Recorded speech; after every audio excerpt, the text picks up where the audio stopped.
Labas, vasarį kuriam stebuklą.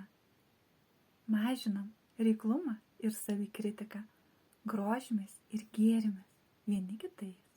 Kviečiu į iššūkį, kuriame esmė yra kasdien auginti gerėjimuose savimi ir grožėjimuose. Įprotį. Pradedam nuo savęs ir taip pat kasdienybėje puoselėjam, auginam šį įprotį.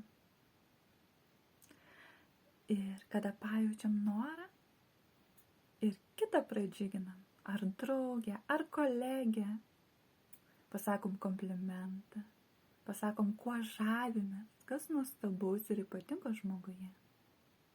Ar prisijungsi prie iššūkio?